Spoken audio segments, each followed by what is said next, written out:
defense rests, let's lay it down.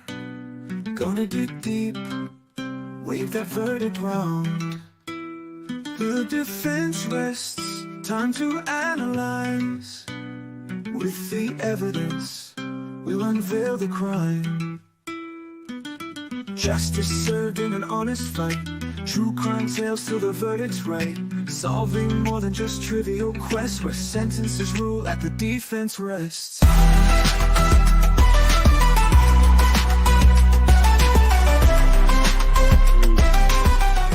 I presume throughout, but specifically, are you ready to let me know this morning what your plan is?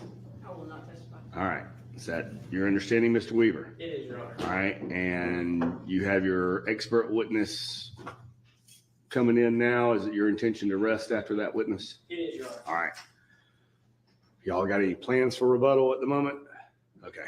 All right. So we're on track. We'll probably be done in an hour or so. All right. Go and bring your witness in. Bring the jurors up.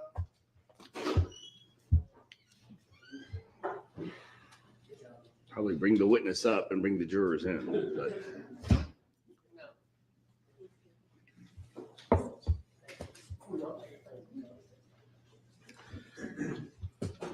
Y'all need me to.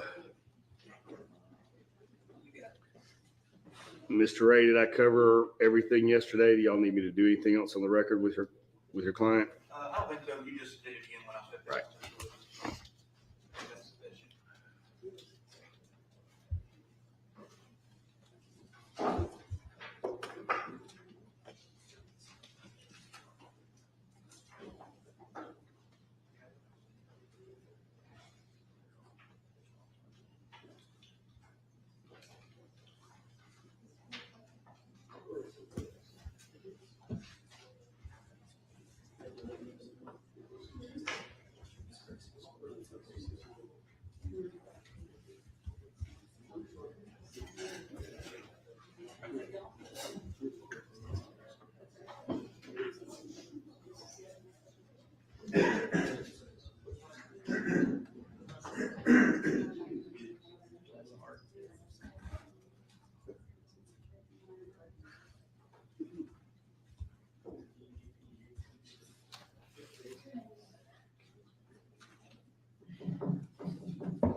All right, go ahead, Mr. Ray.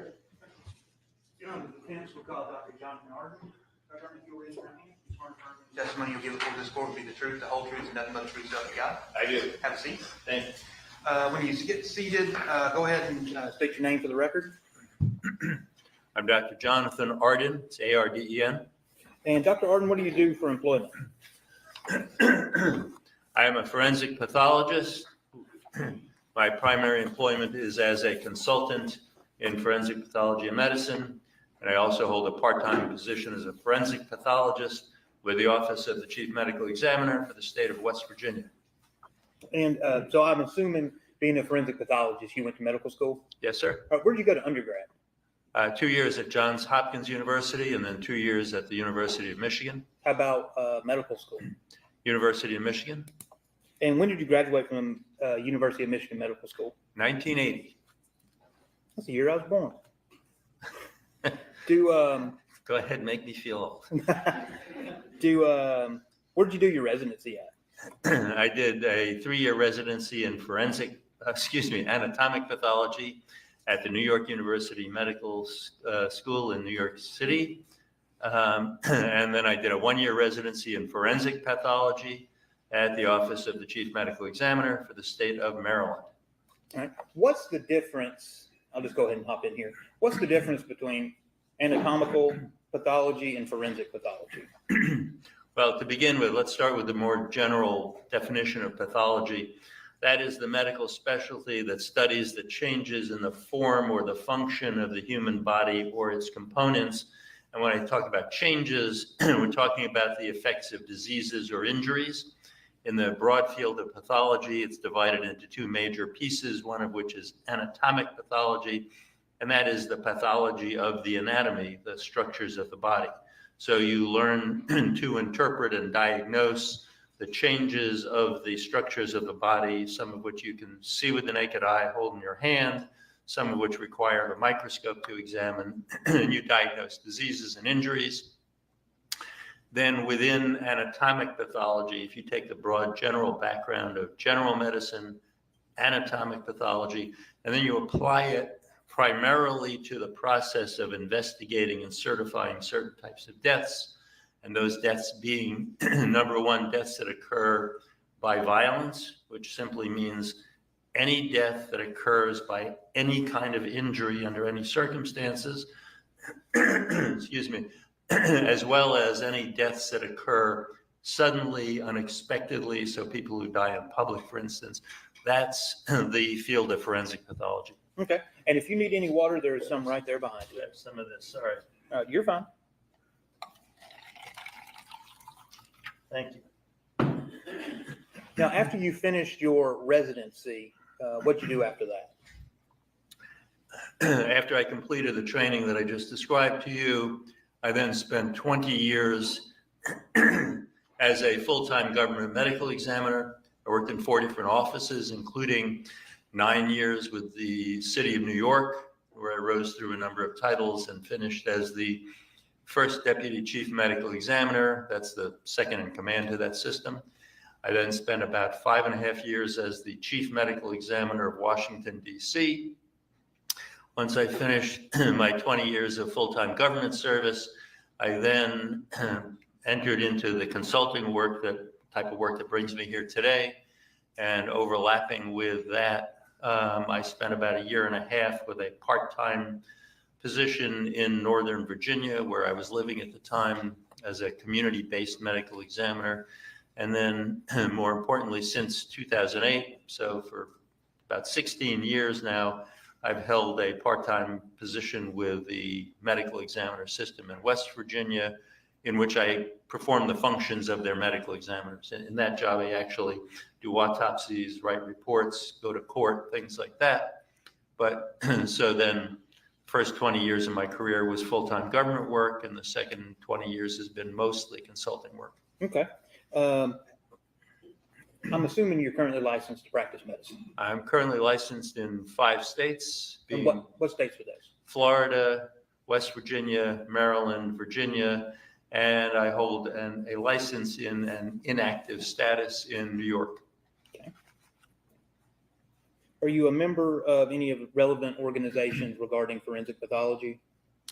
Currently a member of the Florida Medical Association. I have been actually for about 35 years. I was a member of the National Association of Medical Examiners. Okay. Have you done any teaching? Excuse me? Teaching? During the course of my career, I have done teaching, particularly when I worked in New York City and Washington, D.C. I held academic appointments, and I did more teaching in those years. That's about 14, 15 years out of my 20 years of my career. And what universities did you teach at or lecture? In New York City, I had appointments in both the New York State University Medical School in Brooklyn, as well as the New York University Medical School in Manhattan. And in Washington, D.C., I was appointed in the George Washington University Medical School in the pathology department. And how about any lectures or presentations? Do you do any of that? I have over the years given a fair number of them, especially again, my busiest time of teaching and lecturing was in New York and Washington, but I've provided various kinds of lectures to medical offices, medical audiences, law enforcement, lawyers. So I've done a fair amount of that over the years. I've given presentations at national meetings a number of times as well. And over the course of your now 44-year career or so, how many autopsies have you done? I've personally done something over 3,000 forensic autopsies, plus whatever autopsies I did in training prior to that. And I haven't kept track, but I've probably had at least 500 other examinations of bodies without a full autopsy where I've issued death certificates. Okay. And how many cases do you think that you have consulted on? Oh, I haven't added that up.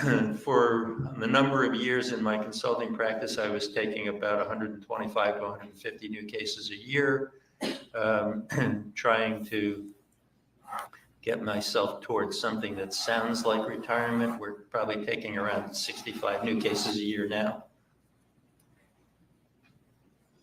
How many times over the course of your career do you think you've testified in court?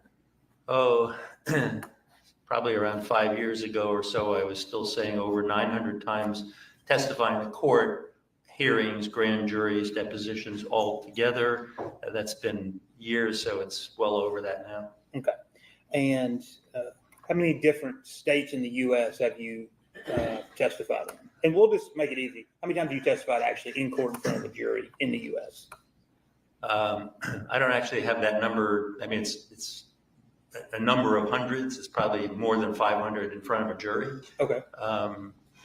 In terms of states, I haven't counted that up lately either, but it's probably somewhere in the 25 to 30 state range, plus federal courts, plus military courts martial. Okay. And what about, have you done any consulting work or testified in any foreign countries? Yes, I actually testified by video in Montenegro a number of years ago, testified once or twice in Canada. I've consulted on cases that have not, or at least have not yet ended in testimony in England and Israel as well. Have you been qualified as an expert witness before? Yes, hundreds of times. Hundreds of times? At this point, we would move Dr. Arden in as an expert in the field of forensic pathology. All right, any objections? No, Judge. All right, he's tendered as an expert and is thus can testify to his opinion based upon things in his range of experience. All right, go ahead. Dr. Arden, for the jury, explain what a medical examiner is. Well, in this country, every jurisdiction has some form of a medical legal death investigation agency. And roughly half of the country is covered by agencies called medical examiners, and about half are covered by coroners. Those are somewhat different systems. We don't really need to belabor the politics of it or the constitutional end of it. But so a medical examiner's office is the office that is charged under the law with the kind of work that I told you is what forensic pathology does.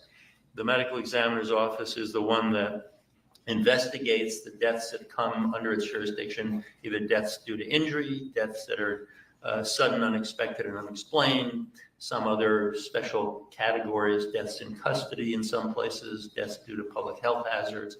So that's what the medical examiner office does. And the process that I outlined or I defined for you is investigate and certify.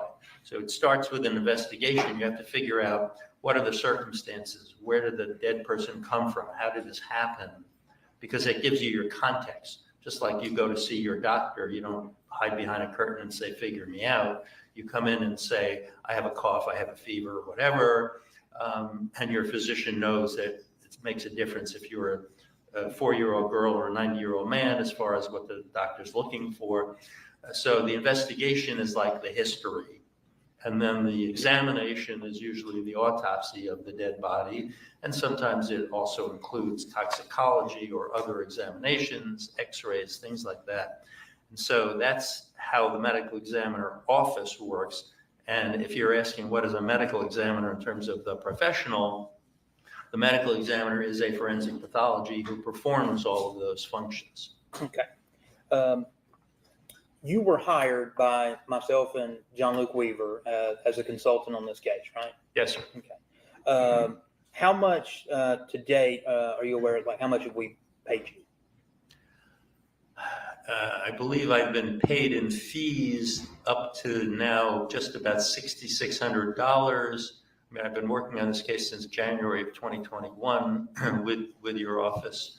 And so I think at this point, it's been just about $6,600 total. There are some other hours in there that haven't yet been paid, and plus the appearance today. Okay. Does the fact that you are compensated by my office, does that change your opinion of what you're going to testify to today? No, I offer my opinions based on the facts and accepted medical practice and my 40 years of experience, and you get the same opinion whether you're paying me or not, or whether it helps you or not. It's all based on the facts. All right. Well, let's go ahead and jump into the facts. Tell the jury what all in this case have you reviewed? First of all, I reviewed investigative reports from law enforcement, mostly from the Cherokee County Sheriff's Office. I believe there was one report from the marshal. And there were also various reports from the Georgia Bureau of Investigation, the GBI.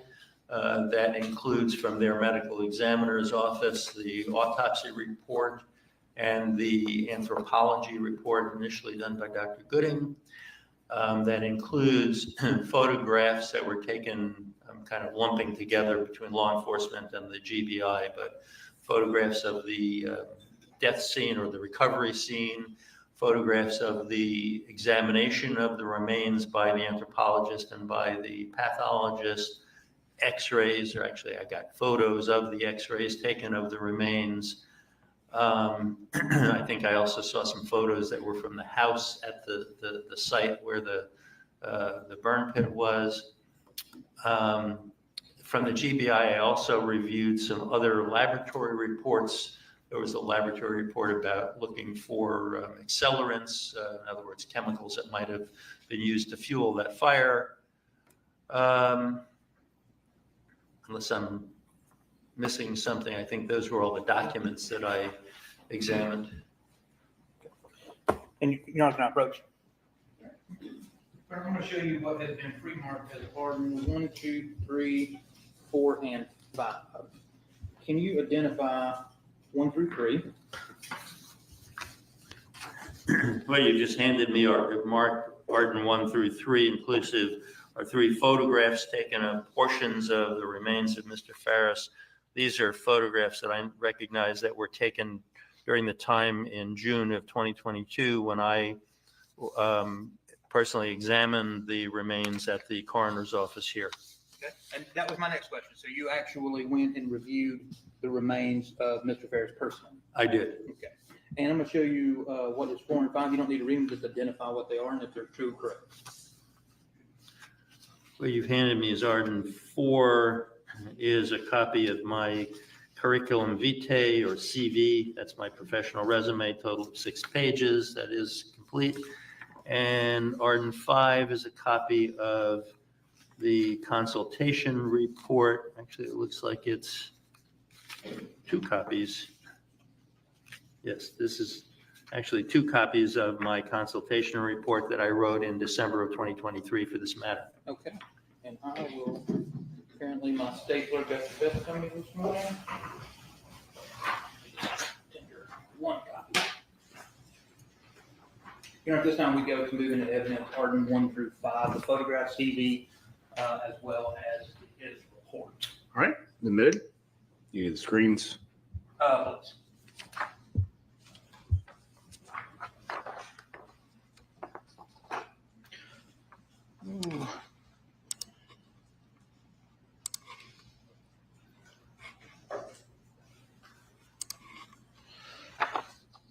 Dr. Arden, I'm showing, can you, well, we're waiting on the screens to come on.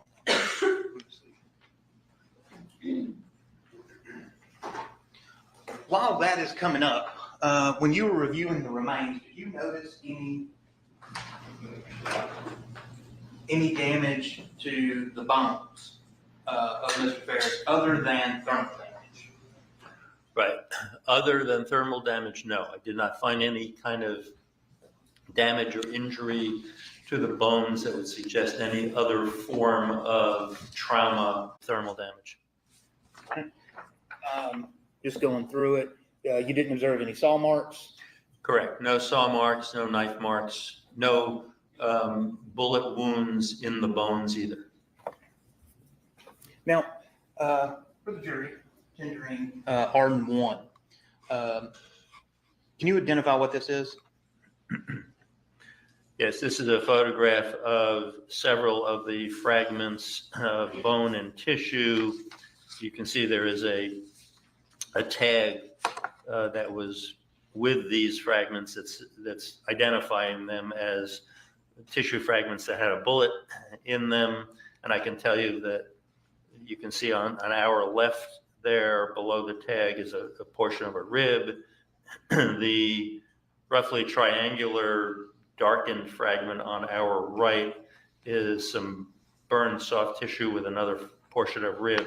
That's where that bullet had been recovered. And just so we're clear, is the triangular portion on the left side of Arden 1, is that soft tissue with a rib still attached or inside of it? Yes, I think you said left side. That's our right side. Yeah, that's the right side, sorry. But yes, the one that you're circling with the cursor, that's exactly what that is. Soft tissue with a rib. Yes, Okay. portion of a rib. Portion of the rib. And Arden, I think that's Arden 3. What is that?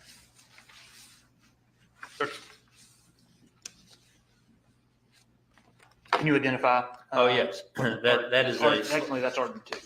okay, what you're showing as Arden 2 is a slightly closer up view of the same set of fragments. Now you can see the rib fragment that was toward the left and another fragment of tissue that was the one of the bottom one in the first in Arden 1, and you can just barely see to our right the edge of that bigger triangular fragment. And last one.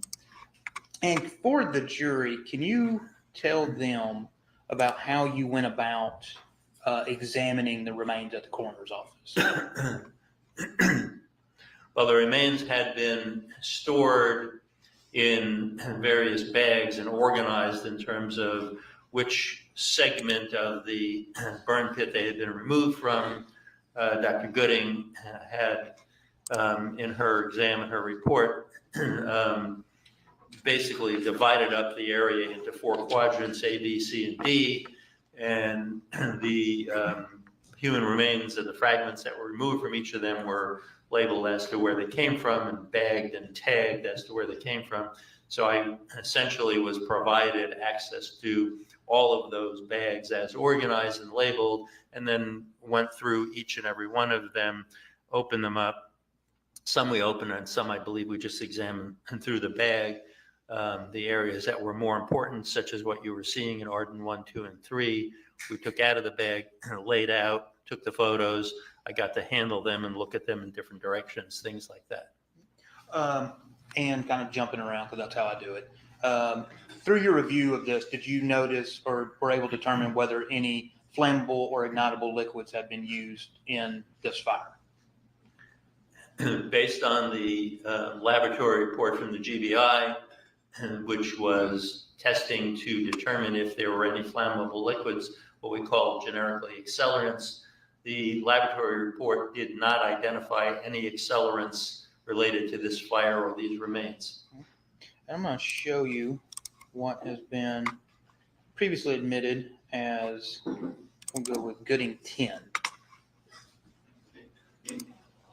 Did you review this photograph to the best of your knowledge? If it's part of the photos from the Gooding material, yes, I did. Actually, now that I look at this carefully, I did review this. I have seen this photograph, yes. Okay. Can you explain to the jury what this is? Yes, what you're looking at here, just slightly right of center, you see the vertical whiter band. That's a portion of a rib. You can see to our left, there's a hand in a black glove holding the fragment, and the more orange kind of cylindrical item that's almost dead center in the photograph is in fact that bullet that was recovered from the soft tissue associated with that rib. Now, with the portion of the rib that you were able to examine, did you notice any damage to the rib from that bullet? No, there was no damage to the rib or any of the bones in this area. The bullet was simply in the associated soft tissue. Okay. And I'm going to show you next. This is Gooding 11. This was attached to her report. Have you seen this photograph? Yes, I've seen this diagram. All right.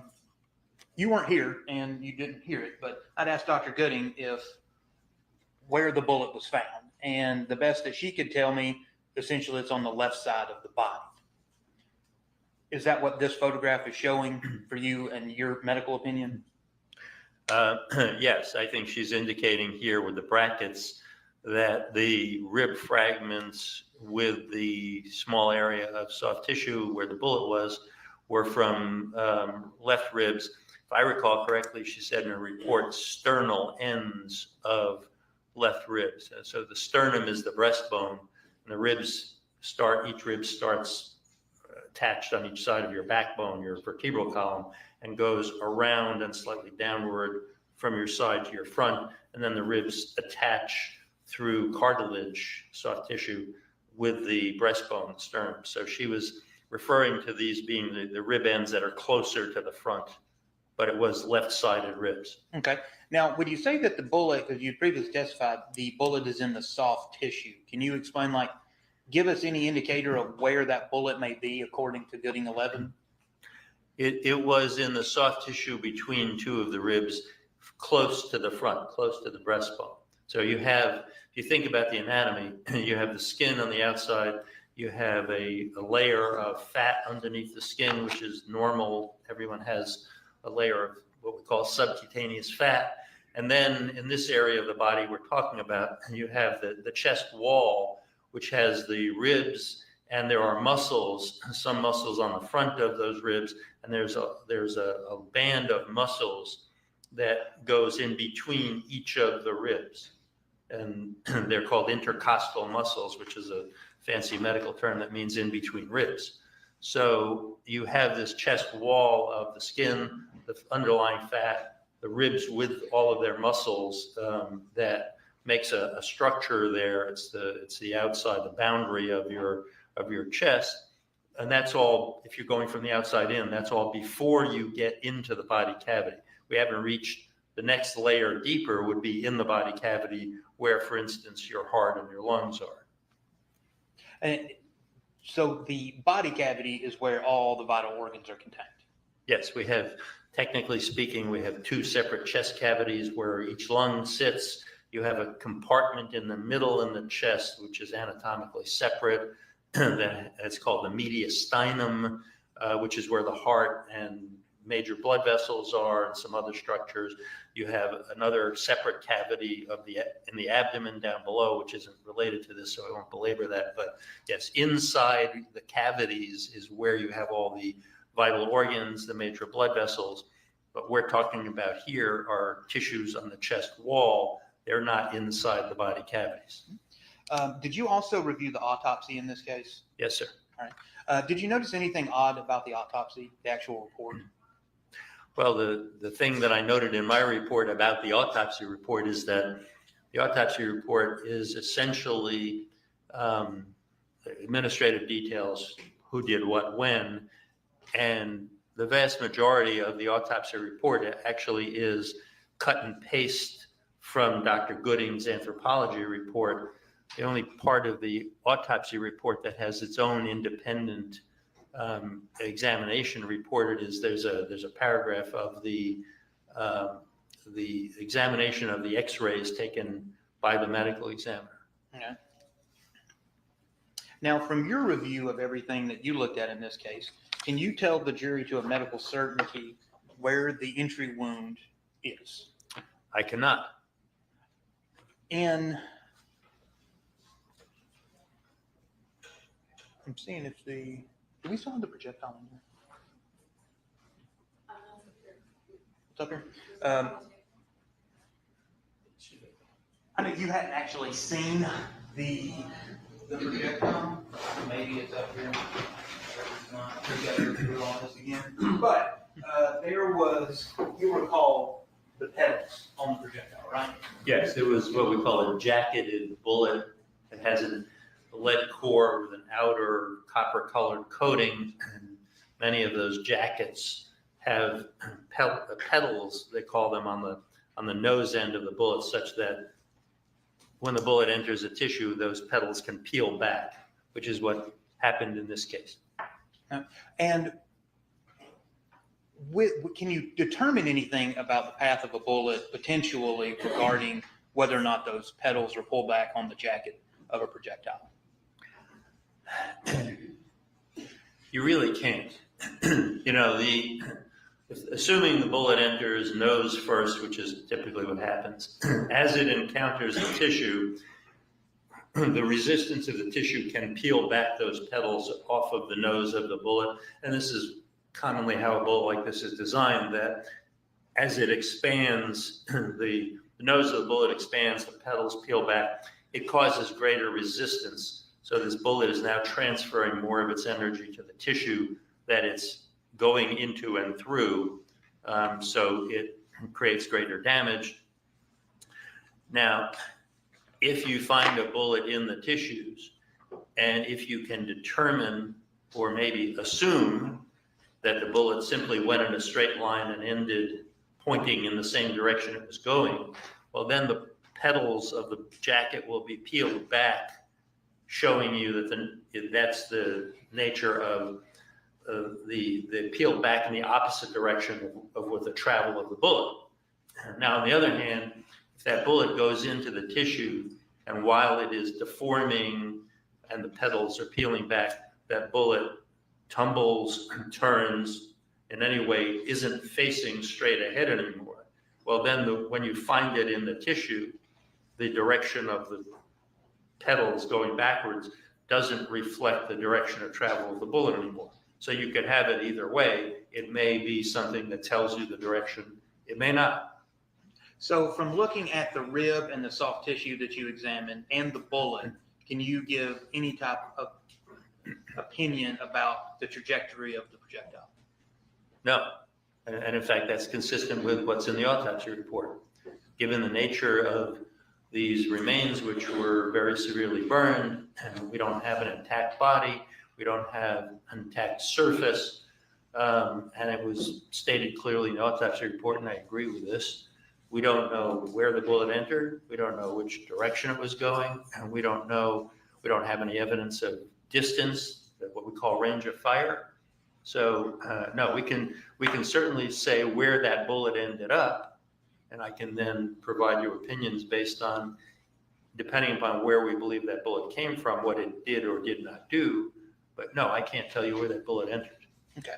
And you reviewed Dr. Gooding's report, right? I did. Right. And you were aware that in her report, she said that based on the peeling back of the bullet, that it was a front to back or posterior to anterior. Is that right? Well, front to back, yes, that would be anterior to posterior. Okay, there we go. Let's just go with front to back. That's easier. All right, thank you. So front to back. Now, since you can't determine if there's an entry wound, can you determine any type of wound path based on what you've reviewed so far? No, sir.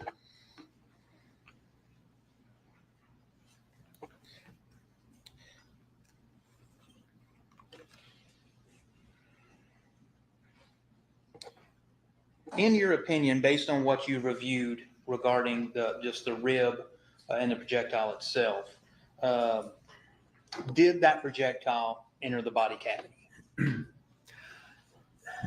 Based on where it was located, there is no evidence that permits a conclusion that that projectile did enter the body cavity.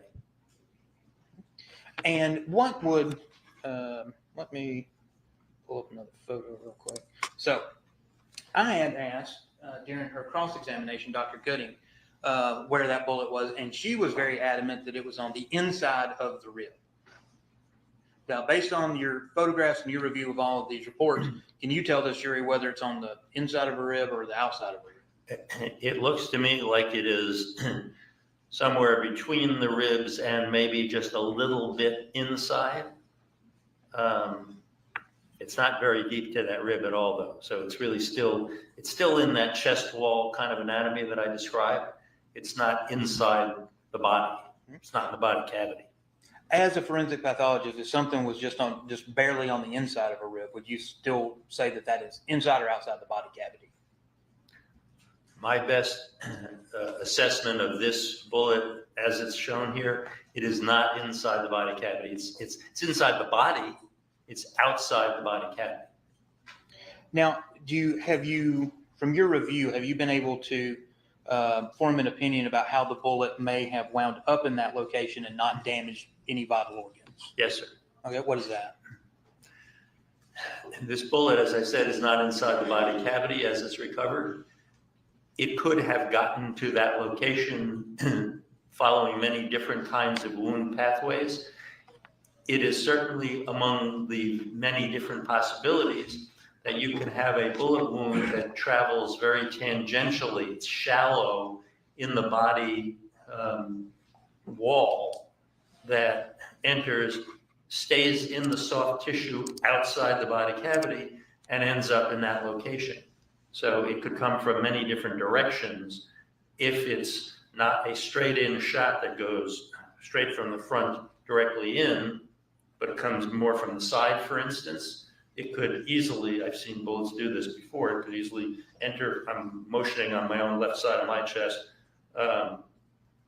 strike the body at a shallow angle, enter under the skin, stay in the chest wall, travel toward the middle here, end up in precisely that kind of location, and never once enter the body cavity or injure any organs.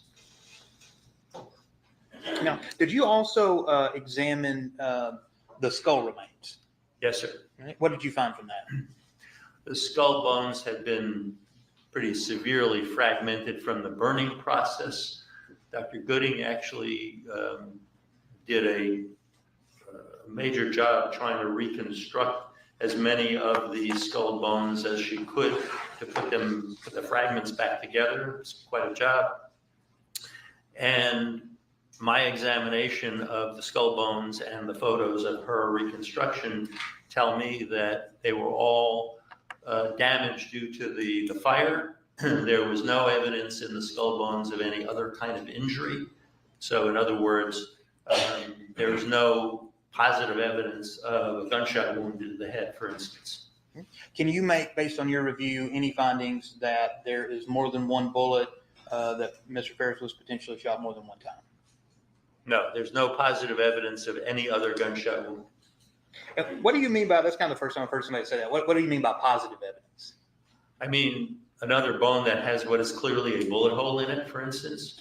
Another area of soft tissue with a bullet recovered from it. You know, no actual evidence of damage by a bullet is what I'm referring to. Okay.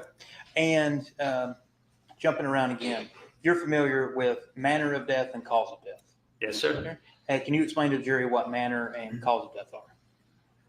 Cause of death is defined to be the specific process, whether that's a disease or an injury, that sets in motion an unbroken sequence of events that ends with the death of the person, causes the death of the person. So it's pretty much defined by what the words mean. You have to reach a specific conclusion of what it was that ended up causing the death.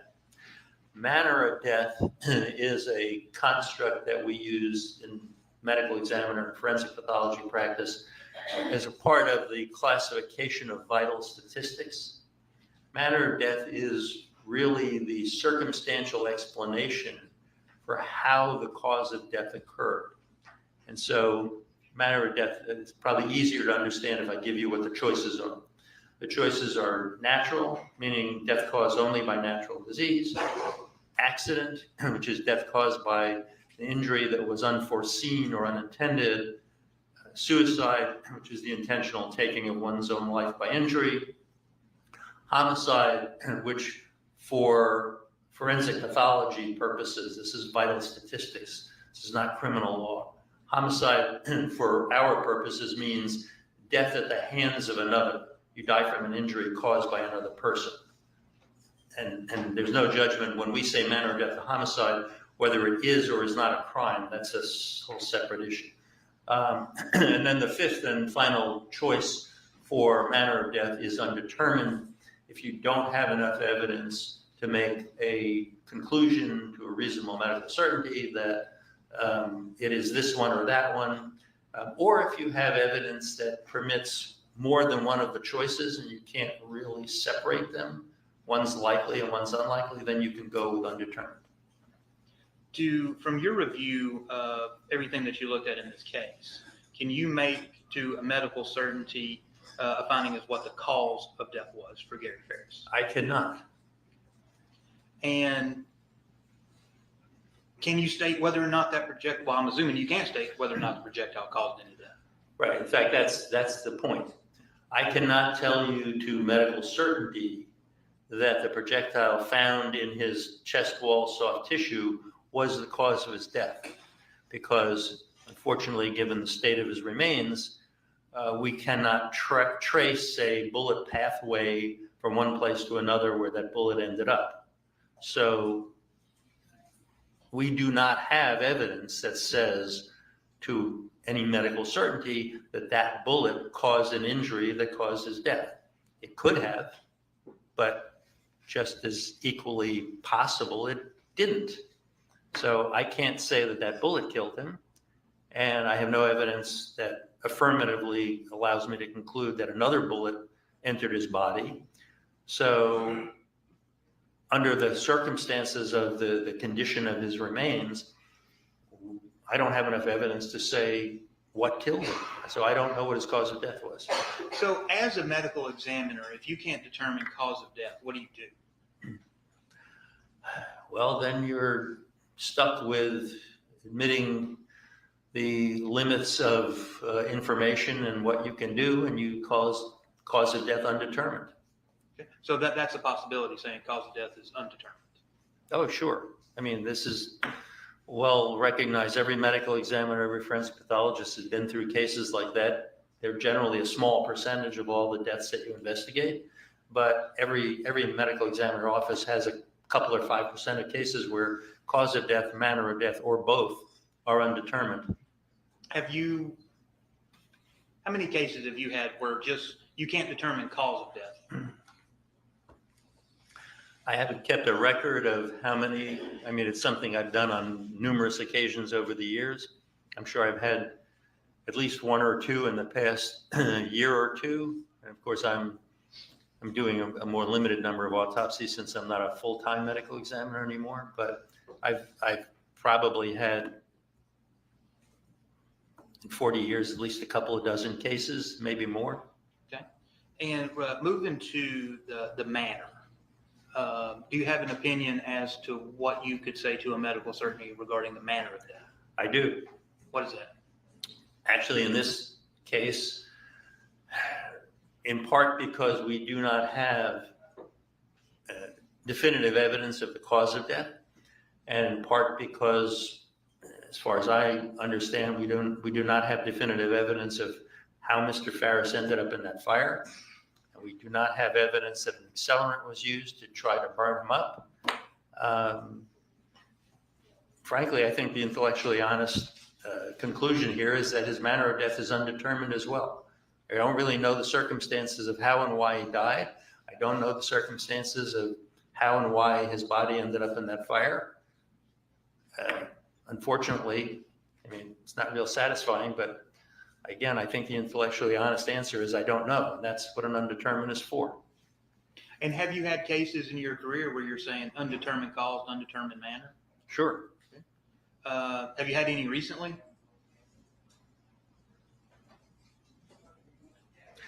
I think I've had at least one case like that in my West Virginia experience fairly recently, yes. Okay.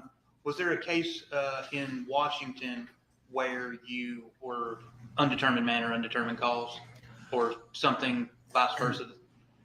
Yes, I've had cases like that. I mean, the most famous case I worked on probably in my whole career was the death of Chandra Levy in Washington, D.C., the federal government intern who disappeared and was found skeletonized in the park about 9 months later in the woods. She was an undetermined cause of death. Okay. How about manner of death, though? Actually, I certified her manner of death as homicide. Okay. And so why could you certify her death homicide, but couldn't do Gary Ferris's homicide?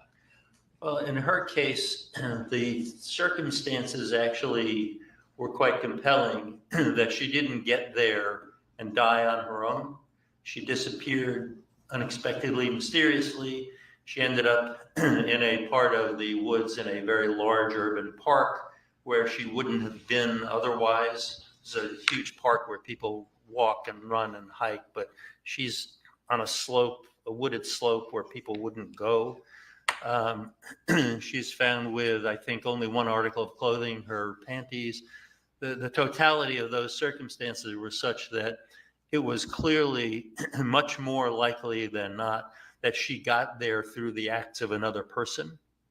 And that permitted me to say, again, from the standpoint of cause and manner of death, not a medical examiner doesn't determine crimes, but that her cause of death was undetermined based on the condition of the limited condition of her skeletonized remains, but the circumstances were compelling that she got there through the acts of another person, and so I certified her manner of death as homicide. And so you can't say that Gary Ferris is a homicide because you can't show how he got to the burn pile, evidence of how he was actually on the burn pile, things like that? Correct. Okay. And just one more question for the jury. In your expert opinion, what would the manner and cause of death be for Gary Ferris? My opinion is his cause and manner of death are both undetermined. Okay. No further questions, Judge. All right, Ms. Megan? Good morning. Morning, ma'am. Good to see you again. All right, I want to talk about your consulting first, and then we'll get into the facts of the case, okay? Sure. What is your hourly rate for your testimony? My hourly rate for all the work in this case is $450 an hour. Considering that this is a full day trip out of town, actually an overnight trip, I have a flat rate of $4,500 for the trial date. And that is the outstanding fee is still left, or is that part of the $6,600? That's an outstanding fee. You advertise your consulting on your website. I do. Do defense attorneys contact you directly to consult on cases? Attorneys contact me directly. That includes criminal defense attorneys, civil attorneys, on occasions prosecutors. And you mentioned some trainings and teachings, and you mentioned training and teaching attorneys. That would also include defense attorneys may be in that training as well. I have, over the years, trained defense attorneys, prosecutors, and civil attorneys. You mentioned that the majority of your career currently is consulting, and then you do the part-time ME. Yes, ma'am. Is that right? Okay. Correct. So from your consulting, how much are you making in salary from your consulting? We're a corporation. I think my corporation pays me about $250,000 a year now, something like that. So you've mentioned you've testified how many times as an expert? Some years ago, it was over 900, and I've stopped counting, basically. That's criminal and civil? Criminal and civil, trials, depositions, hearings. Okay, so not just trials. That's overall, it could be a deposition in a civil lawsuit. You're including that as well? I am. Okay, not just jury trials. Correct. Okay. Do you know how many times of those you've testified out of the criminal matters were for the defense and then for the government? I can't give you any numbers on that. I can tell you that in 20 years of government service, I probably had about 500 testimonial appearances in criminal matters called by the government. Since I've become a consultant, it's been a handful of cases where I've testified called by the government in criminal matters. And about half of my cases are criminal and half are civil in my consulting work. So kind of gives you an idea of the distribution. Sure. All right, I want to talk about gunshot wounds generally. Now, you worked in New York and DC, so I imagine you've seen a fair share of gunshot wound victims. I have, yes. So the seriousness and the damage a gunshot wound causes is dependent upon many factors. It Is is, that fair? yes. It could even go towards the type of ammunition used. That's one of the many factors. We talked about the pedaling of the projectile or mushrooming of the projectile. You said that that causes greater damage. Yes, the whole purpose of that is such that the bullet continues to impart its energy to the tissues and tends to keep bullets staying inside instead of going through and through. So the purpose is to transfer energy. You mentioned the energy of the bullet. Yes, ma'am. One of those factors, as far as the seriousness or damage of the gunshot wound, is the velocity, how fast it's traveling. That is indeed one of them.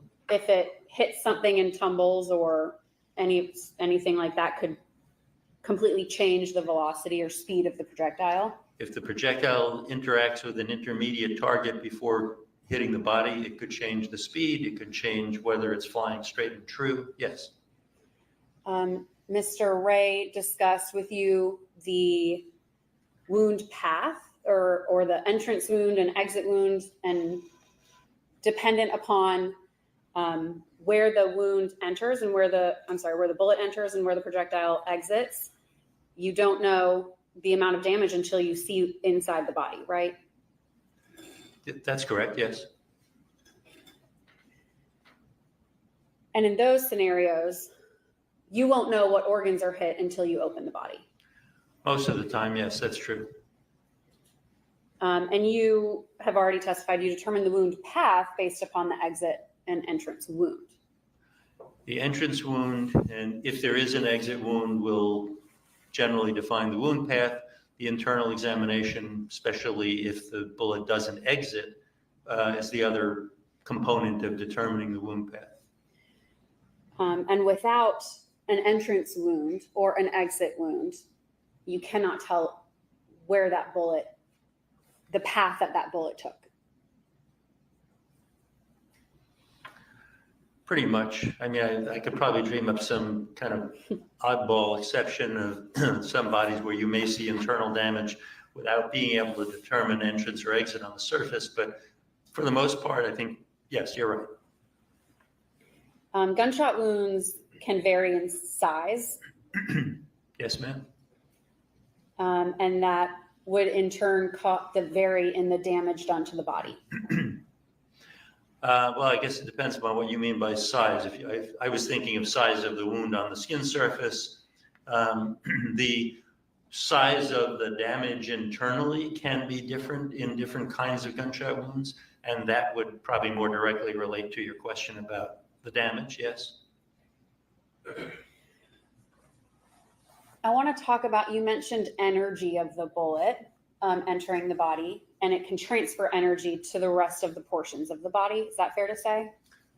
The bullet transfers energy to the tissues it strikes and some of the tissues at some distance from the actual path of the bullet as well.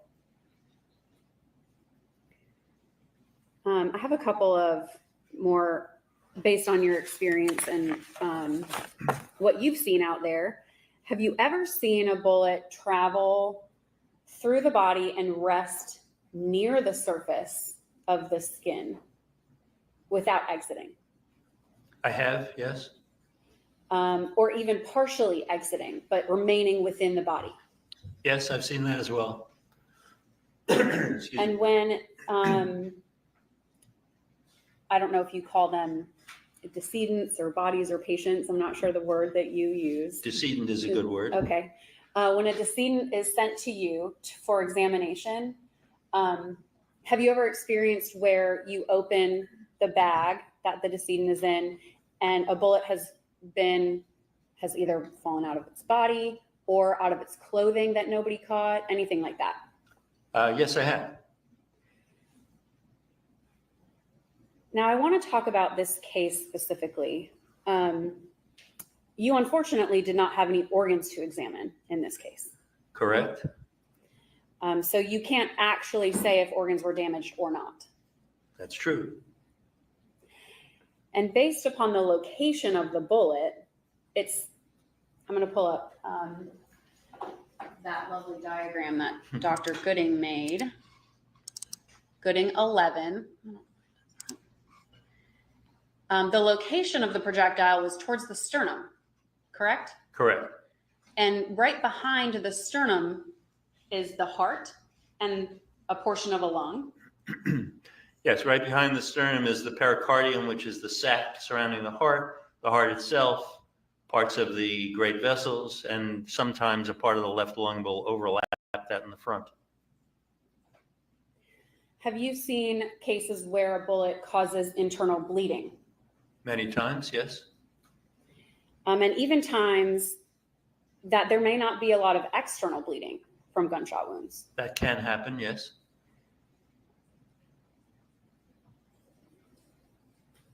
Now, the bullet itself may not be the only source of the damage to a body. Is that fair to say? So as far as transferred energy, a rib could become fractured and puncture a lung or something of that nature. You can have secondary damage, such as bone fragments that are injuring a part of the body, yes.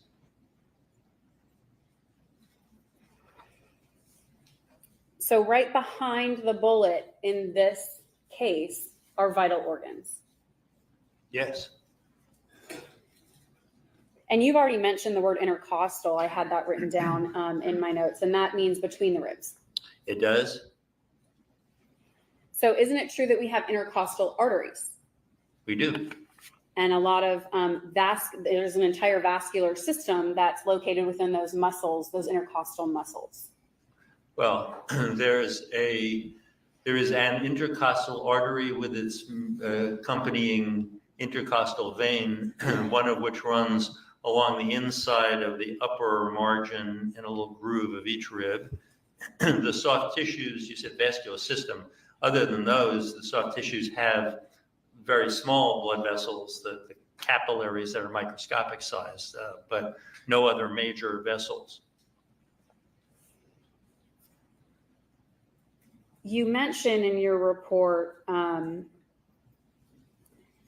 well, let me take you back a little bit. In your testimony, you mentioned that medical examiners look at the context in which they receive a body. So you do investigate to an extent as a medical examiner to determine cause and manner of death. Or I would prefer to say we do investigate. Period. You do investigate. Okay. We do. Okay.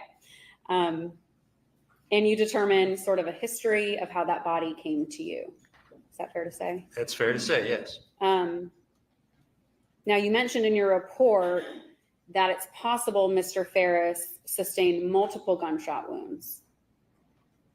There are many possibilities for which we don't have evidence. So yes, he has one gunshot wound. He could have had others, but we don't have evidence to determine that. Okay. So were you unaware of the bullet found in the home that he shares with the defendant with his DNA on it? No, I was aware of that. Okay.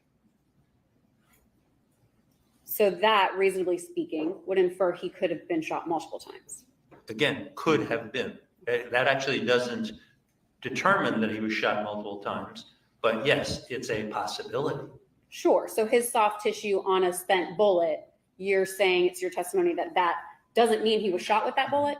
Well, his DNA doesn't mean. His DNA could mean that his blood was on that bullet, that he touched that bullet, that that bullet went through a part of his body. There's many possibilities. But again, we don't know if he was shot more than 2 or 3 or 4 times. That's exactly the point. We don't know. Nobody knows. How many total people would you say you've examined on your table before, physically examined? Well, I'm over 3,000 autopsies, probably at least another 500 external exams. In terms of exams that I have personally done, I mean, that's the best estimate I can give you. I mean, I've seen thousands of other bodies on the autopsy table that I've either been asked to take a look at or consulted or supervised, but my own personal cases were in the 3,000, 3,500 range. Mr. Ray mentioned this case where a woman was found in the woods, I believe. She's found in a wooded area in a large urban park. And you mentioned that that was a unique location that she may have not traveled to herself. It's not a place where people normally would go, not her or pretty much anybody. Would you say putting yourself in a burn pile then is a normal place you would go? No, I mean, it's a possibility, not typical, no. Okay.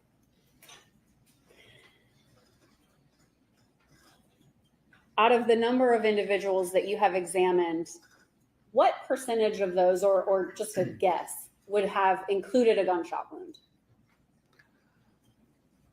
Well, first of all, I have a rule about not guessing under oath, Sure. so So I won't infer. guess. I don't actually have statistics to tell you what percentage of my cases had gunshot wounds. I can tell you I've seen, at the barest minimum, hundreds of gunshot wound deaths that I personally autopsied.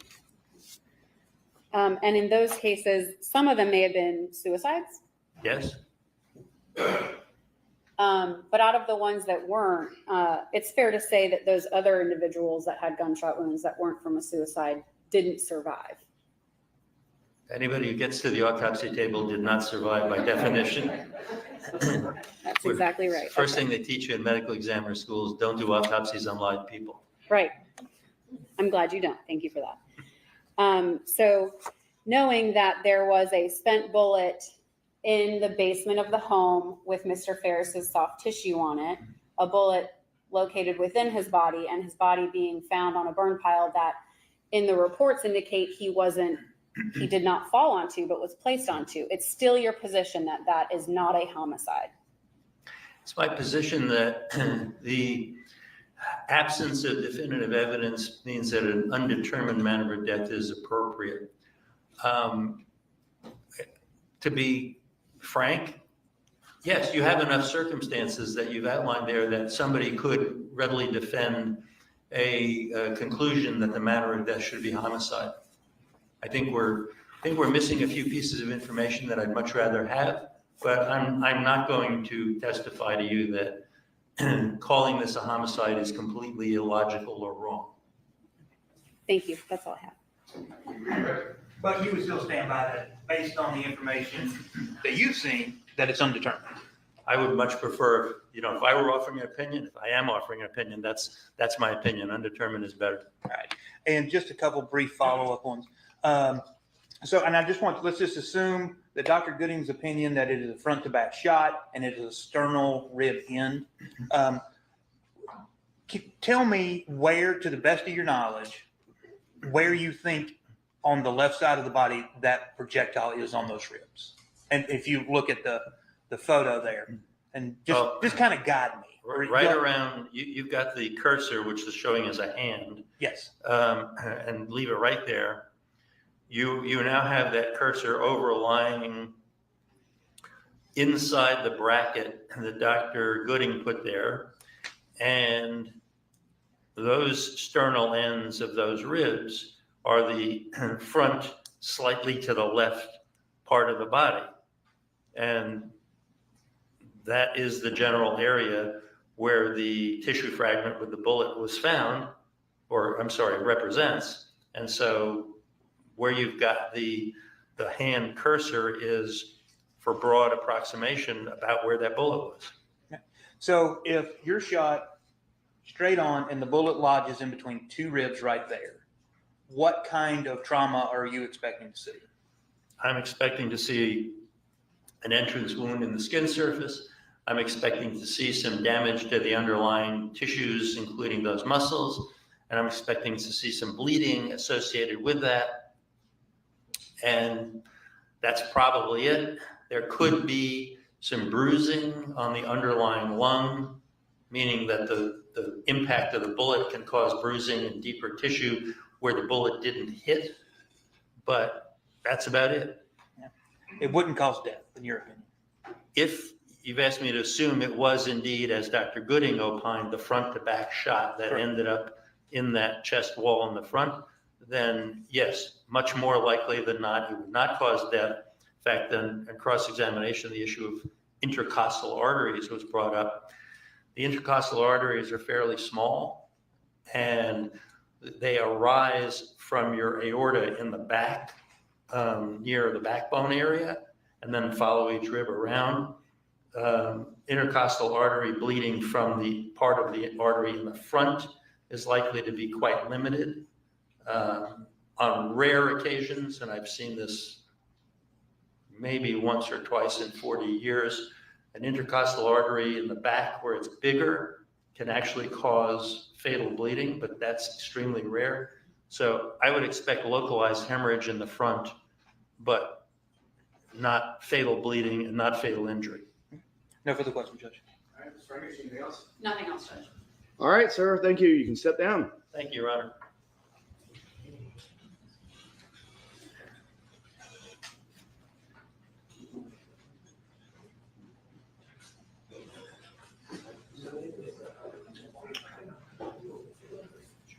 All right, Mr. Ray, Mr. Weaver, anything else? That's all, Your Honor. The defense will rest. Any rebuttal from the state? No rebuttal, Your Honor. All right, ladies and gentlemen, the evidence is now closed. I'm going to take this time to remind you once again, we are at a critical stage in the proceedings. The evidence is closed. You're not to look up anything about the case, talk to anyone about the case, and I'm going to give you some more instructions when I dismiss you in just a couple of minutes. Once again, we're revising the schedule. I had promised the attorneys that I would give them a full day to prepare their closing arguments, which I anticipate is going to take about 2 hours for each side. They're going to give you most of them are going to do a PowerPoint presentation of some sort, and to get their slides together for that. They have agreed, based upon our discussions after I dismissed you yesterday, that if we broke by about 10:30 this morning, which we are going to do, that they could take the rest of today to prepare their closing statements, and that we would be able to do closing statements tomorrow. So everything I told you yesterday has been updated, and you can't go off to work or whatever you want to do tomorrow. We're going to do closing statements and jury charge, and then y'all will begin deliberations. Before we do that, I'm going to take a minute of personal privilege. The attorneys in this case have done a remarkable job presenting this case to you in a timely fashion. This case could easily have gone on for another week or two. And each time I announced my anticipated timeline, they worked to parse it down further, maybe based upon y'all's reaction to my proposed timeline.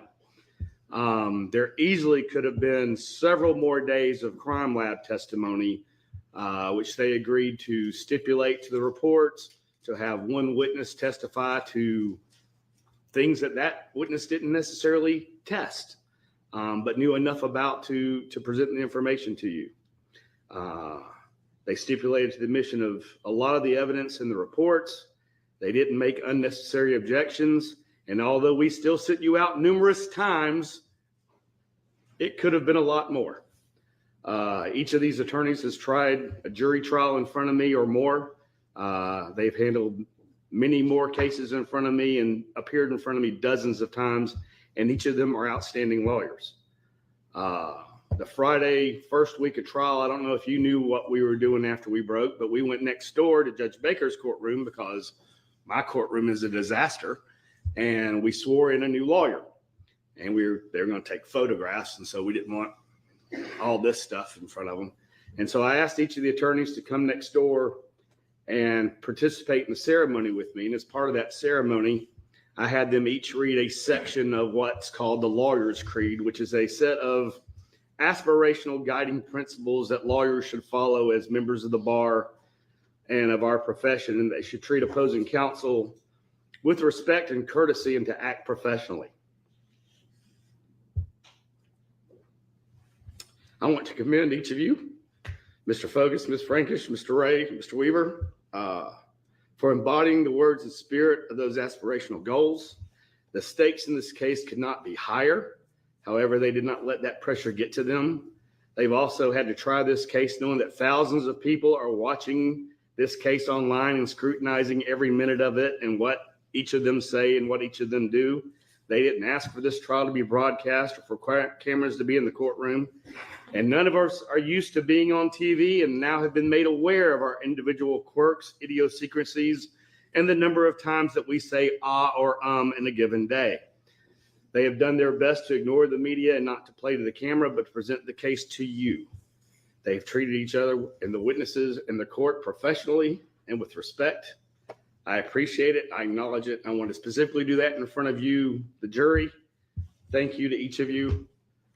I'm also doing this today because things might get a little heated tomorrow. Closing argument to be expected can be emotional, and I anticipate that they will continue to do their job to the best of their ability. All right. So again, thank y'all for that. Let's talk about the rest of the week. All right, we're going to do closing and charge tomorrow morning. As I said, I anticipate it's going to be lengthy. The case I tried right before I started with you, I had 3 defendants and the state, and each of them took an hour in that case. Because this is a murder case, I'm going to give each side 2 hours. But using that as my guide, by the time we got started, by the time we took breaks throughout each of their closing statements, and by the time I gave the charge to the jury, it was 2:30. And the jury had not eaten lunch. So we're not going to do that again. What I'm going to attempt to do tomorrow is for us to begin. The state gets the opportunity to open and conclude closing arguments. So the state will begin. They may go 30 to 45 minutes to start with. Then I'll let Mr. Ray or Mr. Weaver go for about an hour. They may want to split up their closings. I'm going to get the lawyers. Sometimes judges get caught up and only let one lawyer talk. I'm going to let whoever wants to talk on their side talk as much as they want, or not as much as they want, but I'm going to limit it to about 2 hours. So at an appropriate time in the middle of defense's closing, we will break for 15 minutes, give y'all an opportunity to stretch your legs. We'll then conclude closing statements for the defense. At that point, I'm going to attempt to do a 30-minute lunch break. We're going to order pizza in, give you all a chance to take a short break, eat something. Then the state's going to conclude closing arguments. If we need another break after their conclusion before I give you the instructions that I'm going to give you, which is going to be another 40 minutes, we'll take another break then if we need to. At that point, y'all will have the case. Now, we have to gather all the evidence and present it to you. We're going to try to do some of that today and get it somewhat organized and get y'all listed the exhibits and that kind of stuff for tomorrow. So that's something else the state and the defense are going to work on. When y'all begin deliberations, my general rule is I let the jury determine how long you're going to be here and as late as you want to stay and when you want to come back the next day. I will offer suggestions to you and try to guide you somewhat, but for the most part, I let the jury make that determination. I think I have told y'all that we have been here till 2:30 in the morning before. That was the jury's call. If y'all want to stay tomorrow night, y'all are welcome to stay. If y'all stay past 6:30, 7 o'clock, we'll order some food in for you. If y'all decide after hearing closing statements that y'all just need a break for the day, that's fine too. We will be here the rest of the week and into next week if y'all need it. We will try to break a little. I'm going to suggest on Thursday, if y'all are deliberating most of the day Thursday, that we try to get out of here a little bit early on Thursday because it's Halloween and traffic will be terrible and everyone has kids and other activities planned for the day. So again, we have Friday and we have into next week, which is what I originally told y'all thought the case would do. Other things, just to give you an idea, when we start deliberations, the bailiffs are going to take your devices away from you and they will be put in a box and they'll be left in the hallway during your deliberations while you're here in the jury room. I will give you an opportunity before y'all start deliberations to call home and say, we're starting deliberations. And you won't hear from me again until A, we have a verdict, or B, we decide to break for the evening. And then I'll be on the way home.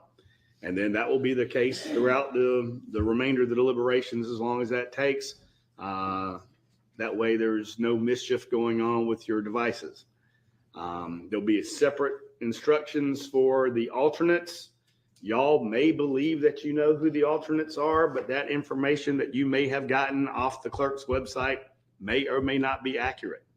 I will talk to the alternates tomorrow and give them a separate set of instructions. Any questions from y'all as to what your schedule is for the rest of the week?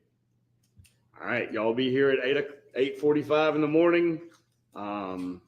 We'll start closings as close to 9 o'clock as we can. There may be some things we need to get set up and make sure the equipment's working, but we'll try to get started as close to 9 as we can. And then I anticipate, like I said, it will be most of the day. We'll stand up and stretch as needed. We'll take breaks as needed. And hopefully y'all will have the case by early afternoon. All right. With that, y'all can be excused.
Justice served in an honest fight. True crime tales till the verdict's right. Solving more than just trivial quests, where sentences rule at the defense rests.